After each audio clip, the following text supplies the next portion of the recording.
Amen. Good morning. Thank you very much, Brother Willie. At salamat sa Panginoon. Nandito naman po tayo sa bahay-sambahan ng Panginoon para po pag-aralan ng Kanyang salita at tayo matuto upang lalo pa tayong lumago sa pagkakilala po sa Kanya. Amen. Is that your purpose this morning? Yung po yung layunin kung bakit nasimbahan po tayo ngayong umaga. Amen. Yeah, kinakailangan po ay bigyan po natin ng pangunahin, no, na pagkaalam sa ating layunin kung bakit tayo nasa loob ng bahay-sambahan. Every time we come to church, we must know our purpose, mga kapatid. Understand our purpose and accomplish our purpose. Amen? Kasi kung wala po tayo, kapatid, layunin kung bakit tayo nasimbahan, sumusunod lamang po tayo sa flow, and ritual sa buhay natin, wala akong kwenta ang pagpupunta sa simbahan. Po, kaya salamat sa Panginoon na nandito tayo para matutunan naman tayo ng Kanyang salita. At panalangin natin na meron po tayong matutunan sa Kanyang salita. Amen? Alright, so ngayong umaga, ito po yung ating time sa Sunday School. Ito po yung time na tayo matututo sa salita ng Diyos, time na kung saan ay pag-aaralan po natin ang salita ng Diyos step by step, precept upon precepts, line upon line, no? Para lalo pang maging maliwanag sa atin ang salita ng Diyos. Lugar to ng Mandaluyong, di ba? So ibig sabihin yung mga taga Mandaluyong wala pa hanggang ngayon. Kawawa naman sila, nakakulong pa ho sila ngayon. Alright. So if you have your Bibles now, you can turn your Bibles in the book of 1 Timothy chapter 6. 1 Timothy chapter 6. Okay? And the book of 1 Timothy is the letter of the Apostle Paul to Timothy. No, it's a personal letter. Sa Bible school, ang tawag po dyan ay pastoral letter. But I call it a personal letter, mga kapatid. And we have a series of messages in our Sunday school about the attitude in giving. No? But it's all about investment, mga kapatid. Okay? Kasi mahalaga na maunawaan po natin ang patungkol sa investment. Okay? And actually, sinasabi ko po sa inyo na ang ating ini-invest primarily ay hindi naman po galing sa atin. Galing din po kung saan po natin ini-invest. You see? So in other words, we're all stewards. No? So we're all stewards of God's property. Right? So in chapter 6 of the book of 1 Timothy, we'll begin reading from verse number 3. And magpapalaktaw-laktaw na lamang po tayo para maunawaan po natin or para maging mabilis yung pagbabasa po natin. Alright, verse number 3. Are you with me? If any man teach otherwise and consent not to wholesome words, even the words of our Lord Jesus Christ, and to the doctrine which is according to godliness, he is what? Proud, knowing what? Nothing, but doting about questions and stripes of words, whereof cometh what? Envy, then strife, and what? Railings, and evil surmisings, perverse disputings of men of corrupt minds, and destitute of the truth, supposing that gain is godliness. From such withdraw thyself. But godliness with what? Contentment is what? Great gain. Okay? Now what is the reason behind verse number 6? That is in verse number 7. Okay? For we what? Brought nothing into this world. It is certain we can carry nothing out. And having food and raiment, let us be therewith content. But they that will be rich, what? Fall into temptation and a snare, into many foolish and hurtful lusts, which drown men in destruction and perdition. And then verse number 10, here's the result. For the, all right, say it louder, is the what? Root of all evil, which while some coveted after, they have erred from the faith and purged themselves through with many sorrows. Now, verse number 17. Drop down to verse number 17, please. All right, you with me? Now, charge them that are what? Rich in this world, that they be not what? Or in other words, just go back to the verse that we have just read. One of the warnings there is proud. High-minded is also a proud man. Okay, are you with me? Okay, now, nor trust in what? Uncertain riches. All right, but in the living God who giveth us richly all things to enjoy. Okay, why is that? Why is the Apostle Paul pushing this kind of attitude to Timothy? The answer is in verse number 18. Look at verse number 18. That they do what? Good. That they be what? Rich in good works. Ready to what? Distribute. Willing to what? And then verse number 19. Laying up in stores for themselves a good what? Foundation. Okay? Against the what? The time to come. That they may lay hold on eternal life. Wow, my goodness. Gaganda ng talata na ito, mga kapatid, ano? If you will truly understand the passages that we've just read, mga kapatid, I believe this morning you can get a lot of things that will bless your life as far as handling your money or managing your money biblically.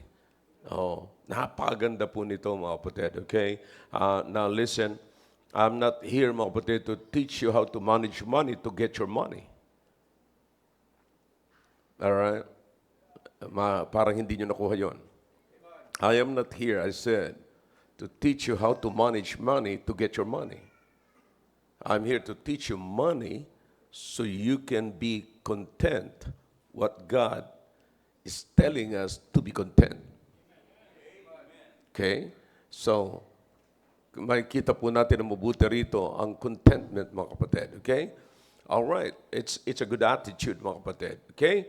Let's bow our heads, please. Dakilang Diyos, salamat po sa mga salita niyo na binasa po namin. Please, continue to give me wisdom. Holy Spirit, please continue to speak to me and continue to work in the midst of us, in the hearts of your people. I know you're with us as you promise, oh God, and as you promise, Holy Spirit, that you will abide in us, and we believe that our body is your temple right now. And you are there to guide us unto all truth. So ako po'y naniniwala na ngayon ay bibigyan nyo ng liwanag ang inyong salita. Please. And we pray for those who are still coming in this morning. I pray to please take care of them, that we might be with us in studying your word, oh God. And bless us as we study, give us wisdom and understand that we could be able to grasp all the truth and take it and live it. And thank you for your people. We ask their forgiveness for our sins. If there's any wicked ways that you can see in our hearts, oh God, I pray, Father, please forgive us and cleanse us from all unrighteousness.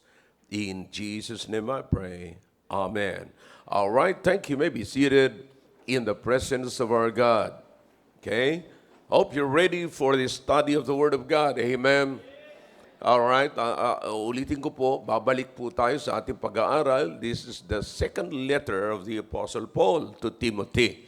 Okay, advising him what to do in the ministry. Okay, now, you understand, now just imagine, kapatid, everybody look at this way. Kapatid, I don't want you to miss anything na sinasabi ko po rito. No? Every time I talk to you about the message or lessons, I want you to pay attention because I don't want you to miss anything, mga kapatid. Okay? All right. So you have your interpreter there. Huh? Okay. All right. Good. All right. Now listen. Mga kapatid, just imagine na si Paul ay dinidisciple niya si Timothy, and then si Paul, tinuruan niya. Paul taught Timothy about money, about how to manage money. So, makikita niyo mga kapatid dito na ang pera ay merong kinalaman, may kinalaman sa paglago ng Kristiyano. May kinalaman kasi, I believe that mismanaging our resources, mga kapatid, especially money, okay, is the expression or manifestation of mismanaging our spiritual life. Alright. Yung ma-mismanage nyo po yung pera natin, yung pera nyo, yan po'y maliwanag na pagpapahayag ng mismanage ng ating spiritual na buhay. Are you getting the point? Okay, now listen. Iliwanagin ko ulit ito mga kapatid kasi alam nyo, hanggat hindi kayo, walang tumatama sa inyo, hindi kayo magpipay attention. Pagka matagal na po kayo simbahan, may iisipin po kayo na parang hindi na mahalaga yung naririnig natin sa mga sumusunod. Alam niyo kung bakit? Ang temptation po doon, mga kapatid, ay nagiging ritual na ang pagpunta natin sa simbahan. Okay. So, kaya dapat ho maging maya't maya, kinakailang ipaalala ko sa inyo para maunawaan nyo ng mabuti ang mga bagay nito. So, inuulit ko po, pagka na-mismanage natin ang ating mga resources, like yung pera po natin, ito po ay pagpapahayag ng mismanagement ng ating spiritual na buhay. May kinalaman po lagi ang pera natin sa spiritual na buhay natin. Okay? You see, do you understand what the Apostle Paul said here in verse number 6? Verse number 10. Okay? In verse number 10, for the love of money is the root of all evil. What does it mean? What is the Bible here? This passage here is trying to imply into our spiritual life. It's about wrong focus of love. So it's about attitude, kapatid. It's about attitude. At kung ito po ay patungkol sa attitude, kapatid, may kinalaman po ito sa spiritual na buhay natin. Now, in fact, even in the Bible, the letter of the Apostle John, if you can remember, in the book of 1 John, ano sabi? Anong warning? What is the warning of John? Love not the world, neither the things that are in the world. Neither the things that are in the world. Now, let me ask you a question honestly, mga kapatid, and you answer me honestly. What is really the main thing in this world that the world is trying to, to grab, to take a hold of it? What is that main thing? Money. Because the world thinks that money is everything. But in the Bible, money is not everything. You see? So, sabi ko, maraming beses ko po yan sinasabi sa inyo, mga kapatid, na ginagamit lamang po natin yan sa trading. Tinitrade. Kung gusto natin ng isang bagay, gusto mo ng cellphone, trade it with your money. That's it. So, ganun lamang po yan. So, kaya sinasabi ko po sa inyo kung paano gagamitin yung pera at kung paano i-handle yung pera. And just imagine, si Paul, tinuturuan niya si Timothy na ito ang sasabihin mo sa mga tao. So, in other words, even Timothy is learning from the Apostle Paul about how to manage money. See that? Now, this is very important. Don't take this lightly because this is very important. Alam ko kung anong problema po natin. Sabi ko nga sa inyo, if you can still remember last Sunday, what I told you last Sunday, your problem is not your budget. Your problem is that you're still in bondage of what you have learned before and what you know before. You see? So, akala natin, na bandage po tayo, na alipin po tayo ng mga kaalaman, katuruan, mga natutunan po natin sa mga nauna. Ingatan mo yung pera, wag ka, yung parang hindi natin alam, naging sakim po tayo sa pera at yun doon po tayo na bandage, doon po tayo na alipin. Kaya ayaw po natin magbitiw ng pera kasi ang paniwala natin, money is everything. Nandun po tayo sa bandage na yon. So it's not about budget, but it's about bondage. Did you get that? So sana mo unawaan po natin. Now, let's go back to the book of 1 Timothy chapter 6. Look in verse number 3. Okay? Are you still with me? All right. 1 Timothy chapter 6. Tingnan niyo mabuti. If any man teach what? Otherwise, and consent not to what? Wholesome words, even the words of our Lord Jesus Christ, and to the doctrine which is according to what? Godliness. You see, so, sa panahon pong ito mga kapatid, alam nyo, grabe, pag tumingin ka sa YouTube, halos lahat ng mga preachers, tinutuligsa po yung tithings. You see, ang akala nila, tithings is everything. About giving, no, that's not. Sabi ko sa inyo mga kapatid, it's not the ceiling, but it is the, can you remember that? Shout it. Flooring. Okay? The flooring. Okay, hindi po yan yung ceiling. So kaya kung ang isang tao, kapatid, sasabihin niya, huwag ka mag-touch. What is the basis of your giving? What is the foundation? What is the flooring? Kaya nga ang nangyayari mga kapatid, kung ano-ano na lamang, sabi nila, magbibigay ka ayon sa binubuhos ng iyong puso. Ay kung titignan ng Panginoon yung pagbibigay mo, na sasabihin mo yun ang binubuhos ng iyong puso, ay wala, zero balance ka sa pagbibigay. You cannot even give the 10% of your income to God. Then you say you love God. God did not give the 10% of His life to you. He gave everything to you. You see that? He died and was buried and rose again for you. He gave everything. 100%. He gave the 100% of His life. Not the 10% of His blood. Not the 10% of His life. Okay, pagka-English na, pabayaan mo na, Dominic, dito na yan. Alright. Tinatranslate niya na yata sa Tagalog pag nag-i-English ako eh.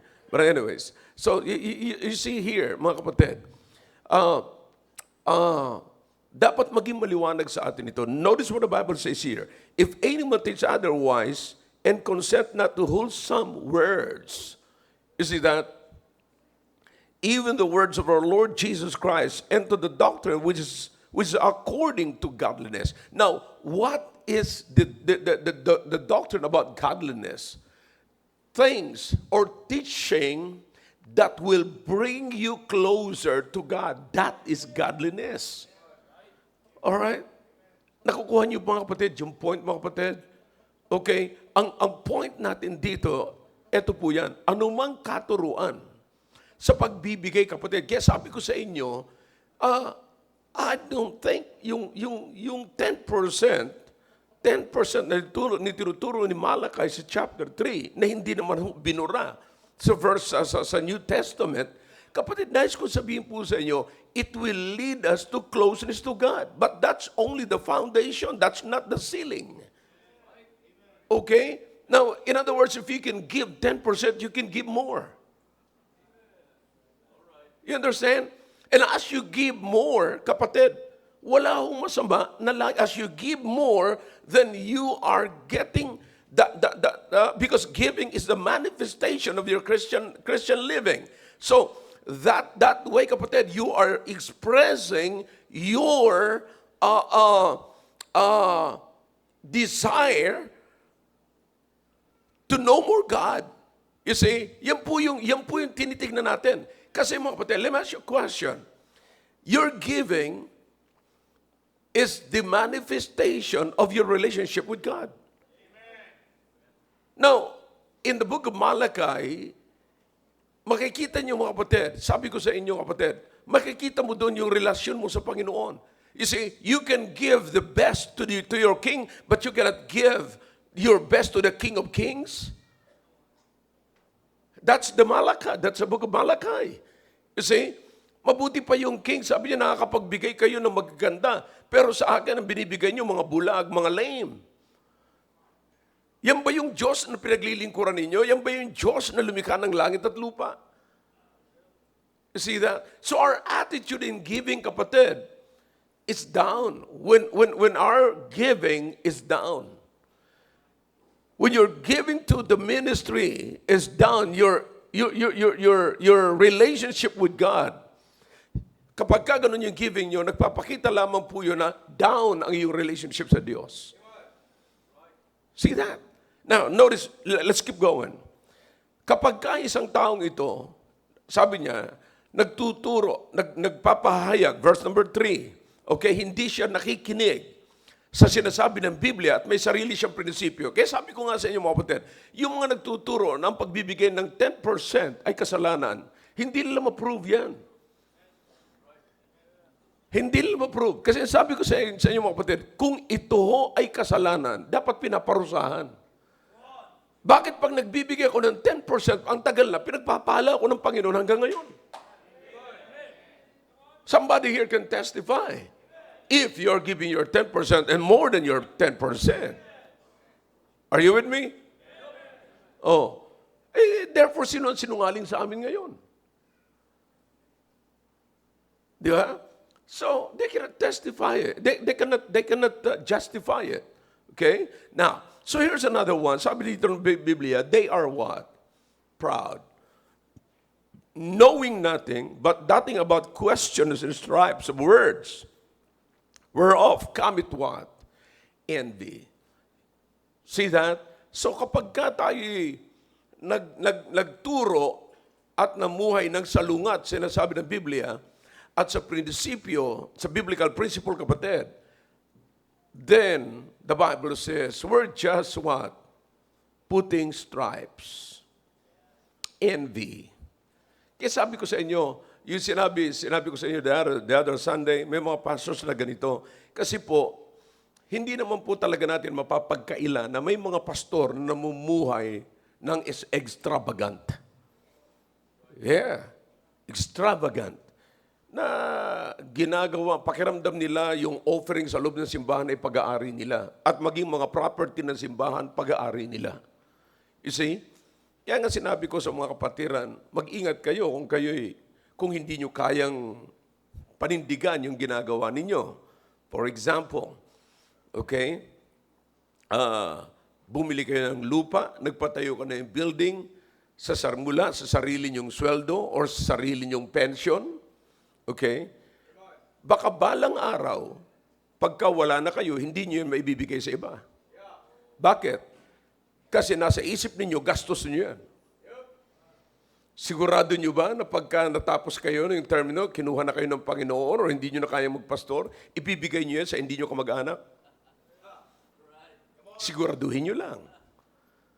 See? Now, anumang meron not until na ma-realize mo that God owns everything.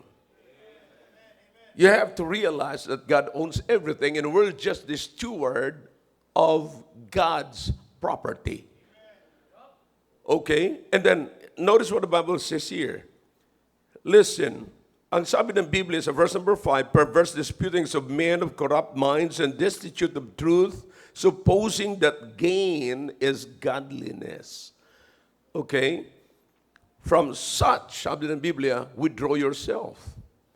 Sabi ng Panginoon, sabi ni Paul kay Timothy, umalis ka dyan, umiwas ka sa ganyang klaseng kaisipan.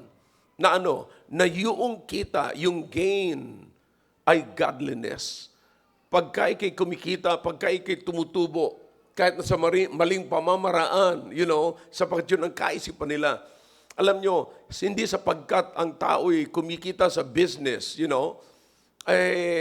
siya po ay godly person. Yan yung matagal na hong kaisipan niya nung araw pa. Pero, anong klaseng kita at paanong paraan siya kumikita? Okay? Now, eto, pagka tinuloy-tuloy po natin ito, sabi ng Biblia, verse number 6, ito ang totoong godliness. Sabi ni Paul kay Timothy, but godliness with what? Contentment is great gain.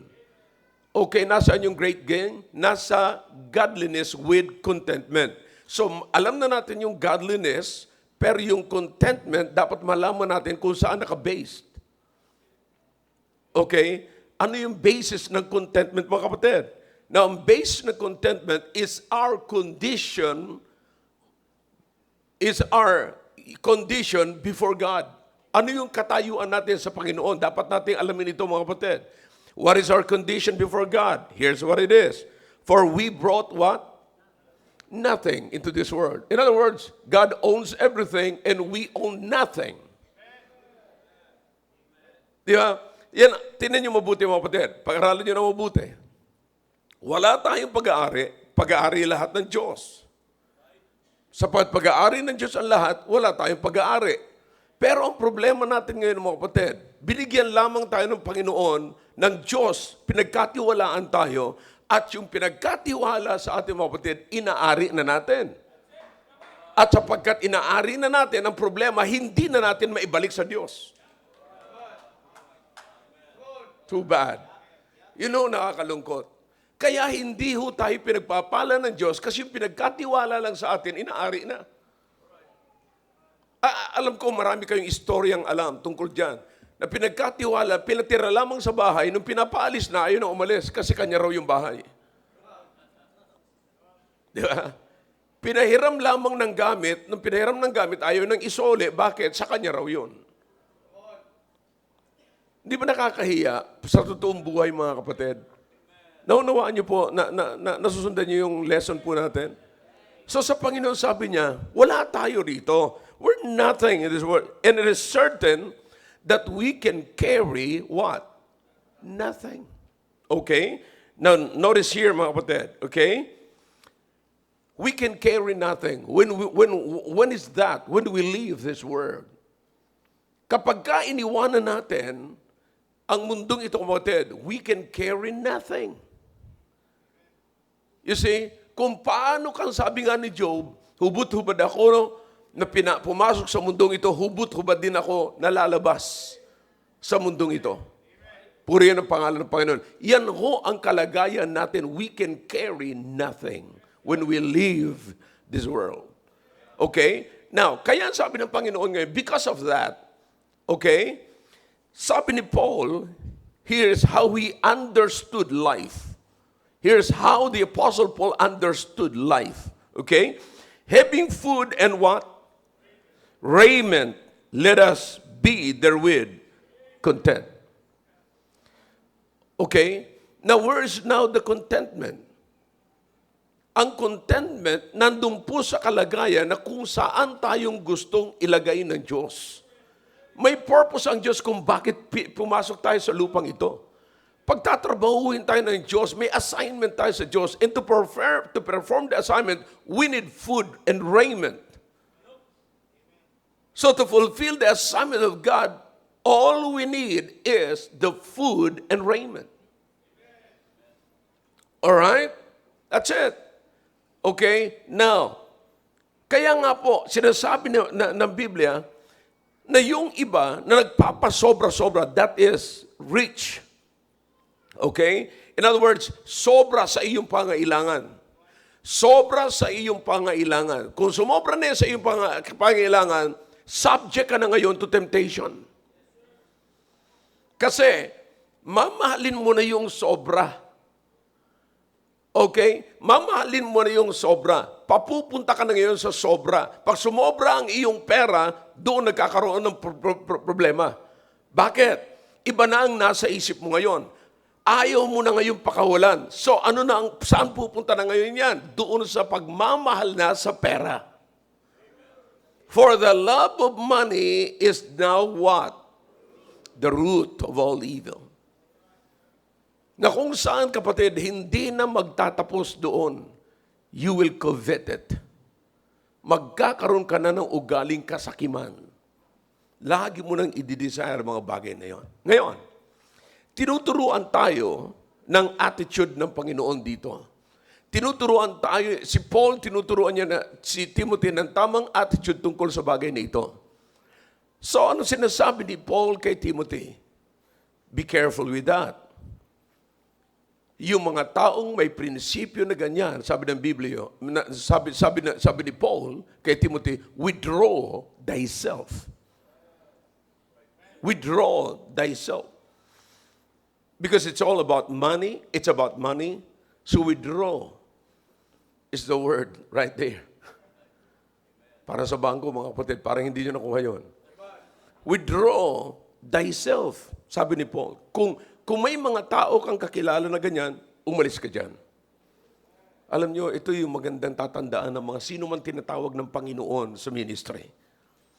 You see, pagka ikaw ay na-tempt sa blessing sa ministry, mapufocus na ang attention mo sa ministry. Okay? Now, so pag pinansin niyo po ito mga kapatid, mula sa binasa po natin, okay, wala kang madadala. So that's the end of your life. When it's time for you to leave the world, then you cannot carry anything. You cannot carry anything. Now, so kaya mga kapatid, kung meron ka mang susobra, alright, verse number 17, here's what the Apostle Paul's advice to Timothy. Charge them that are what? Rich in this world. In other words, those who have extras. Yung nagkaroon ng mga extra, rich, sobra. Ito lang yung kailangan mo, pero sumobra, that's riches. Okay? Now, that they be not what? High-minded.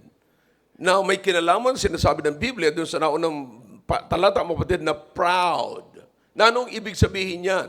Pagka tayo po naging proud sa mga extra po natin, anong nasa isip natin? I earned it.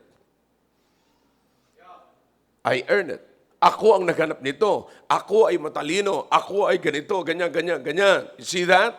So, nagiging proud po ang tao at sapagkat siya'y inaari niya na ako nagpagod dito, ako na ganyan na rito, na ganyan, sa kanya na ayaw niya na hong pakakawalan yan.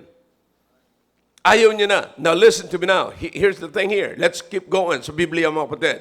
That they may not high-minded nor trust in uncertain riches. Now let me tell you something. Everybody heads up. Whatever amount you have right now in the bank, and you thought that the bank can keep it, and whatsoever ways the bank tried to keep your money, the Bible still calls it uncertain riches. All right? Gaano man hong vault meron kayo sa bahay ninyo, gaano man inyo itinatago ng mabuti or ini-invest ng mabuti ang inyong pera sa bangko, ang tawag pa rin po niyan, kapatid, is uncertain riches. Walang katiyakan. Hindi mo alam kung kailan mawawala. Somebody in this auditorium can witness, maybe. I can tell you, marami akong nakausap mga kapatid na naging milyonaryo sa ibang bansa, milyonaryo sa Pilipinas, at naabutan ko pa nung sila'y milyonaryo at naabutan ko pa rin nung wala sa kanila yung million. Dati sila nagbibigay sa akin, bandang huli ng buhay nila, ako na nagbibigay sa kanila. See that? Now, this proves, kapatid, na talagang totoo sinasabi ng Biblia, they are still uncertain. Ngayon, maaaring booming yung business mo. may makakapag-witness dito sa atin, mga kapatid. May mga kapatiran tayo, mga kapatid, na nagsasabi ng ganito. Nakita niya kung paano lumipad yung business niya. Man, I'm telling you, kumikita ng millions every day. Pero naranasan niya rin na bumulusok ang business niya. So you understand, everything is uncertain. And the only thing that is certain is what God is teaching us. All right? Let's keep going. I hope I'm preaching the Bible. All right? So, but sabi niya, huwag kayong magtitiwala. Don't trust in uncertain riches, but in the living God. Now, in other words, kapatid, the Apostle Paul was telling Timothy, Timothy, if God blessed you, then you have plenty. You might get rich.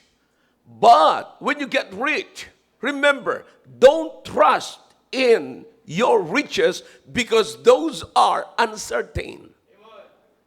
And counsel also advised those who are rich in this world not to trust the uncertain riches, but the living God. Why? Because the living God knows how to protect your riches. Okay? Now, here's the thing. Kung paano po protektahan ng Diyos yung riches, kapatid. Okay? Now, sabi ng Biblia, let's go to the book of Matthew, mga kapatid. Okay? I hope this is very familiar. In chapter 6, the book of Matthew. Okay? Are you still following me? In the book of Matthew, chapter 6, in verse number 19. Notice what the Bible says here. Okay? You can put it there. All right? If you don't have the Bible, just look up to the screen. Okay? Ano sabi ng Biblia? Look or lay not up for yourselves what? Treasure upon earth. Okay? But what? Where moth, rust, doth corrupt, and where thieves break through and steal. Keep going. But lay up for yourselves treasures where? In heaven. Where neither moth nor rust doth corrupt, and where thieves do not break through nor steal. So, the only time that your riches can be certain and not uncertain when you put it into the right place. When you invest it into the right investment. Walang mahirap unawain dito sinasabi ko, kapatid.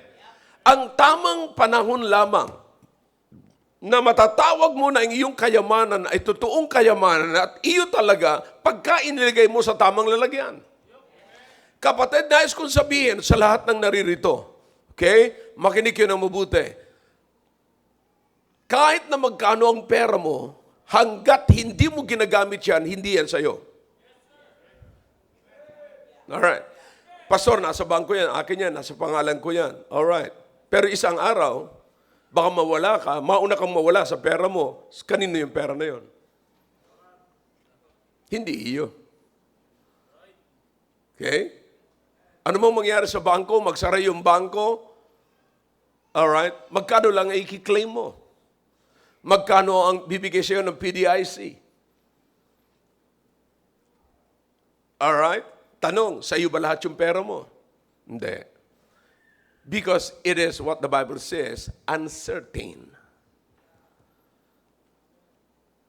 Okay? But, kung meron kang tamang lalagyan na sinasabi ng Biblia, sabi mismo ng Panginoong Kristo, do you understand that your Bible is in red letter? Ibig sabihin, kapatid, ang Panginoong mismo ang nagsasalita dyan. Lay it up, saan? Sa langit. Bakit? Walang magnanakaw, walang magkukorrupt,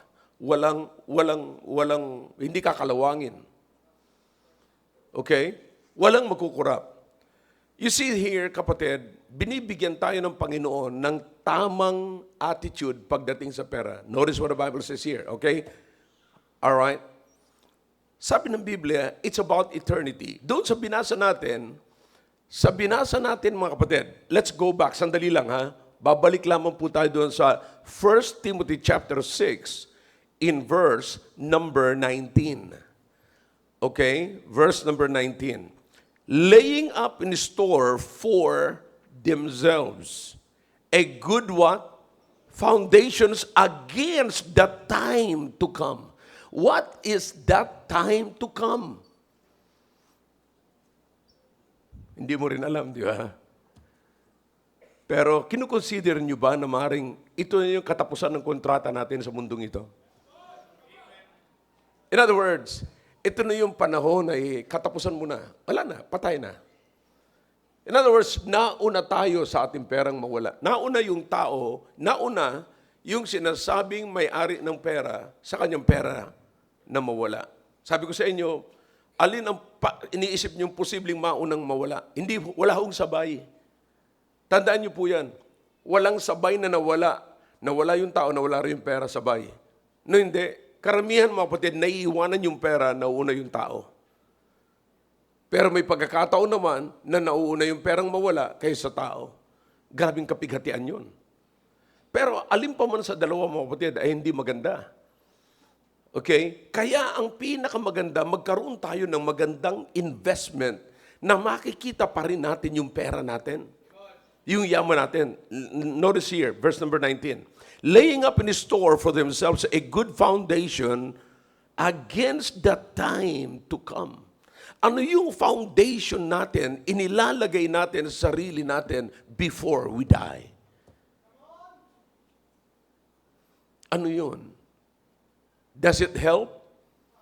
Does it encourage you to keep going because you have a good foundation?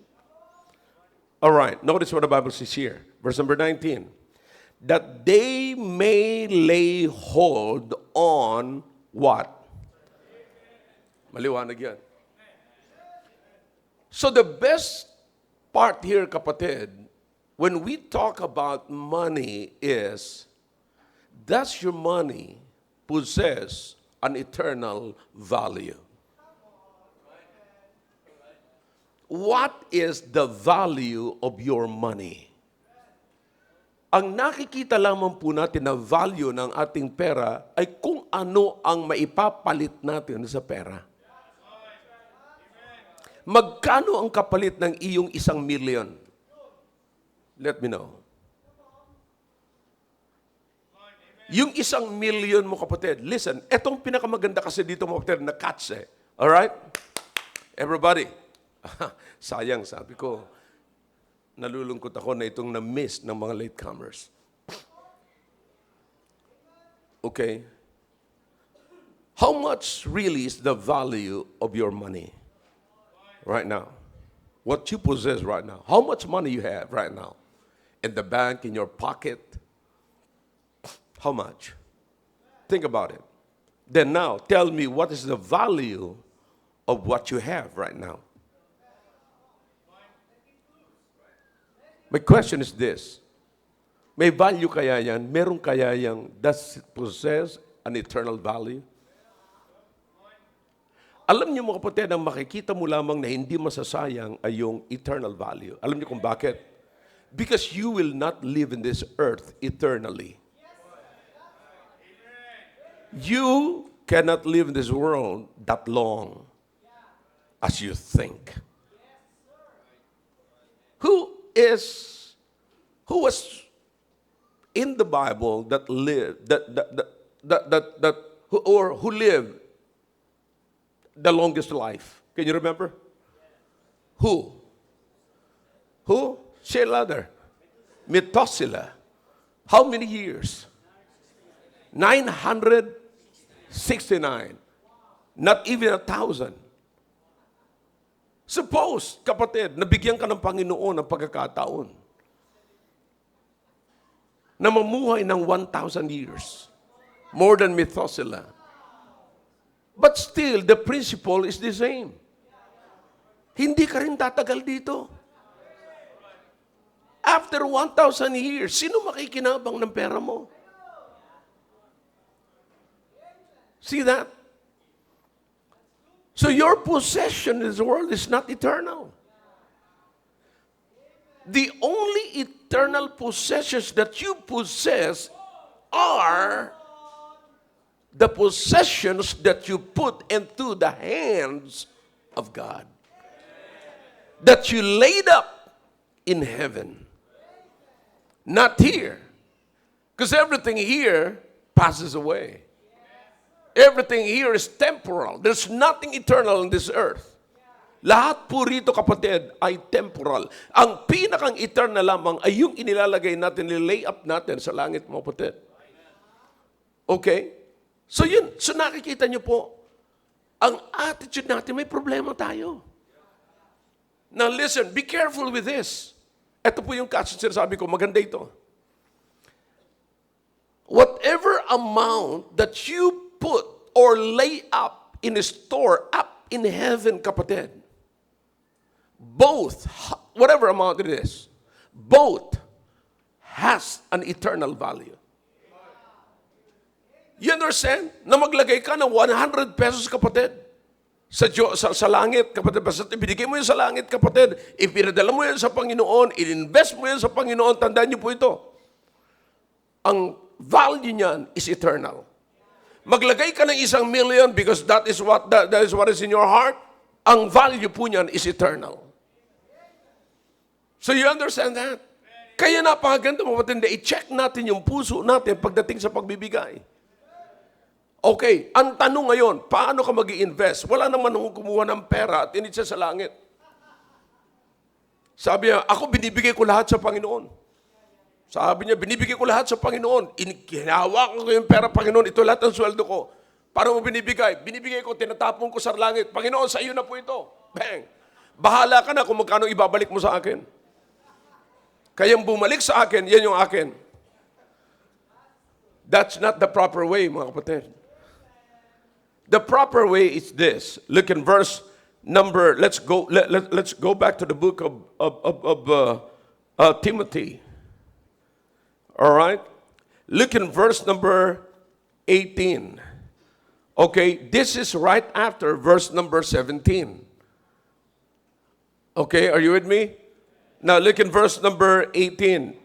That they do what? Good.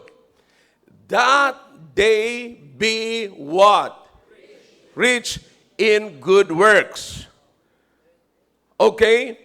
If you are rich in money, attention please. Are you rich in good works?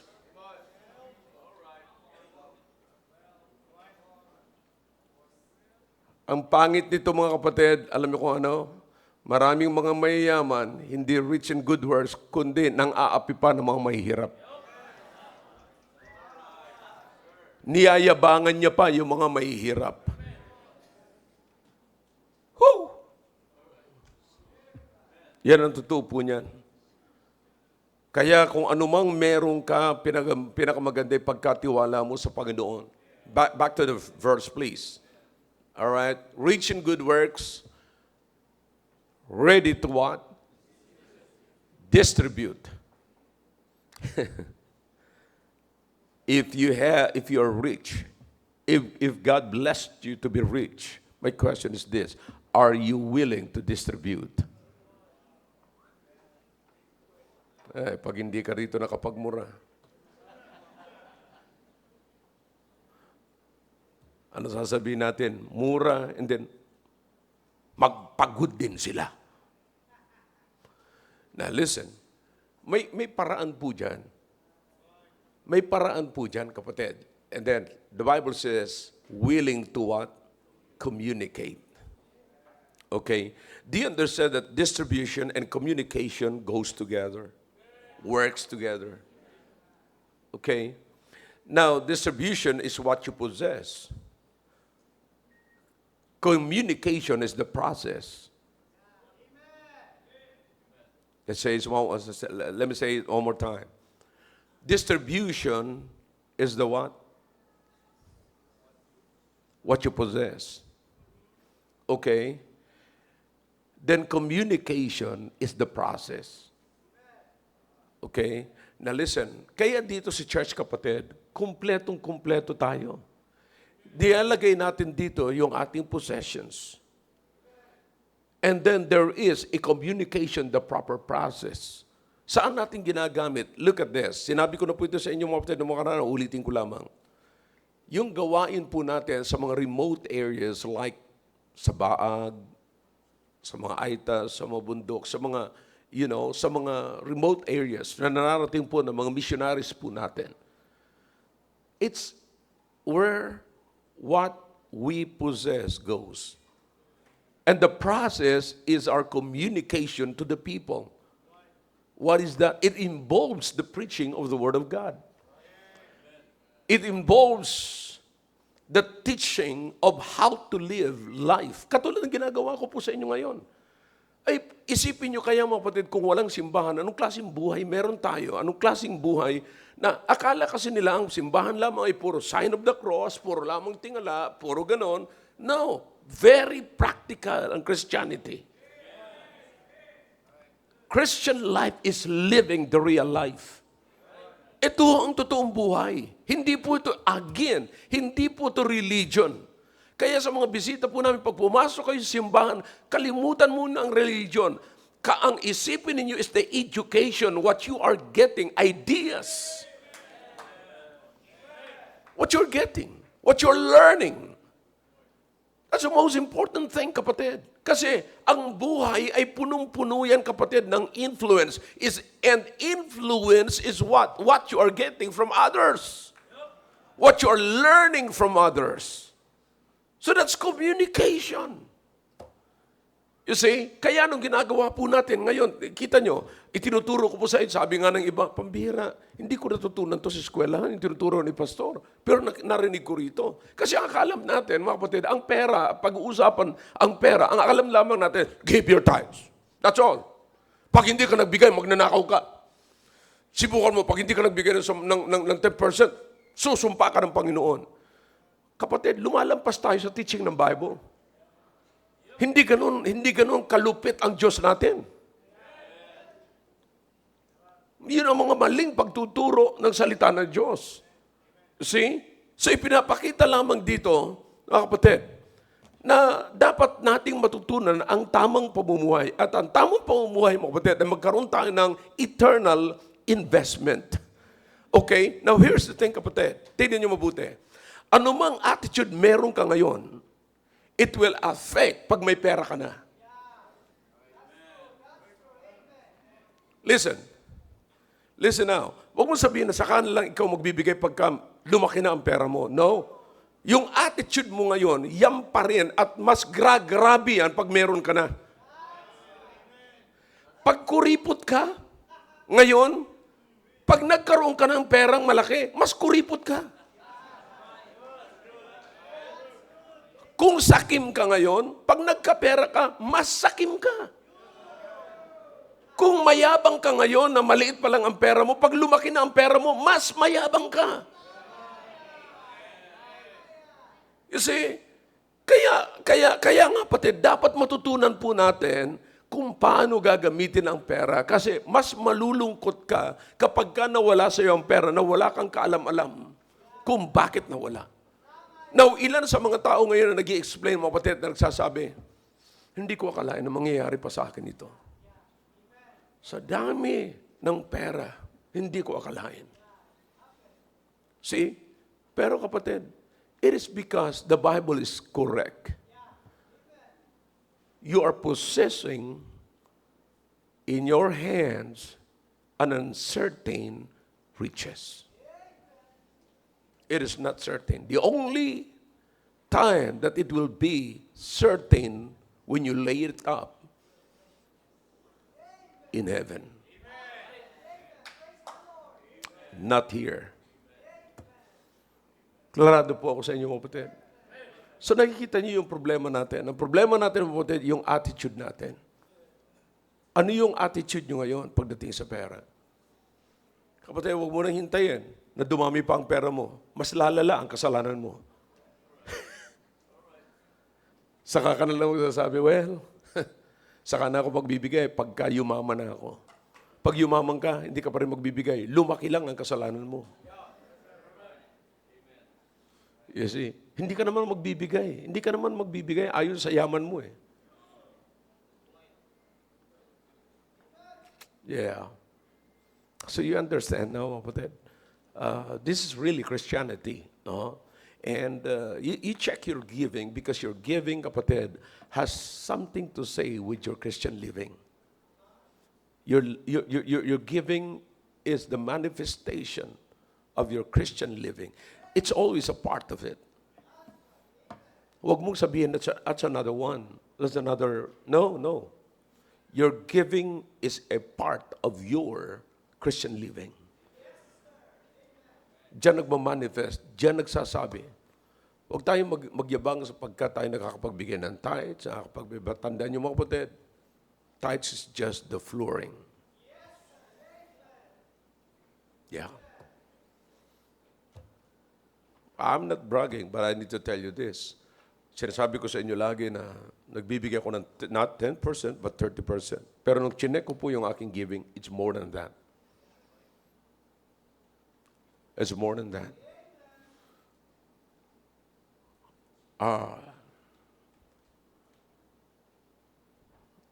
I'm giving more than that. I think right now, telling you, I'm giving 80 to 90% of what I am receiving from my love gifts. Yeah, I'm serious about it.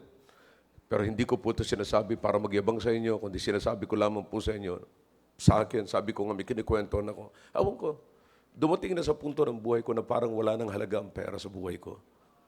Bigyan mo lang ako ng pagkain, bigyan mo lang ako ng tulugan, bigyan mo lang ako ng sasakyan na kailangan ko sa ministry. That's all. Kaya sa lahat ng mga nagbibigay sa akin ng love gifts, sinasabi ko po sa inyo yan, napapakinabangan yan ng maraming tao. Maraming tao nakikinabang po dyan.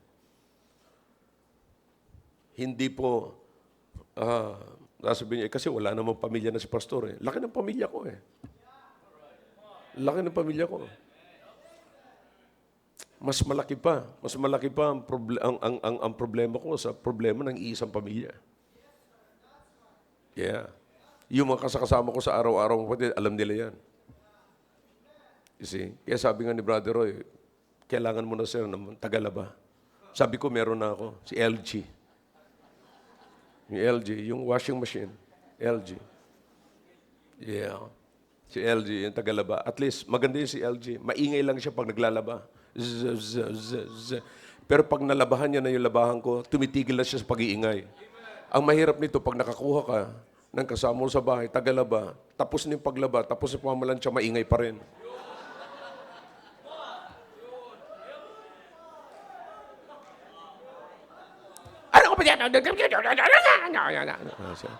See that?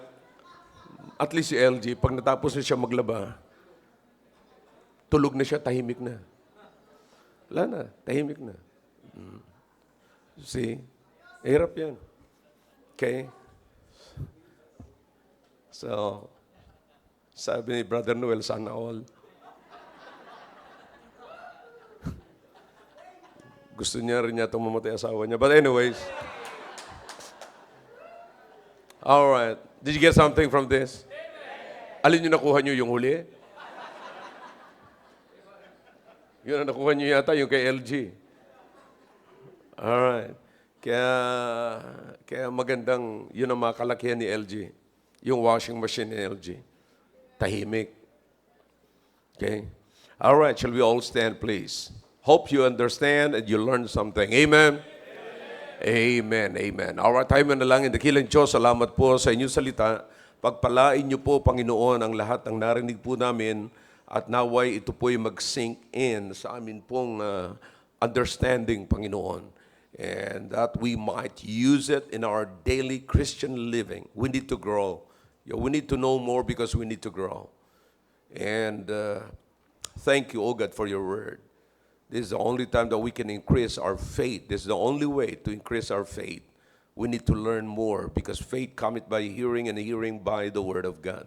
So we need to hear more, to learn more, that our faith might increase.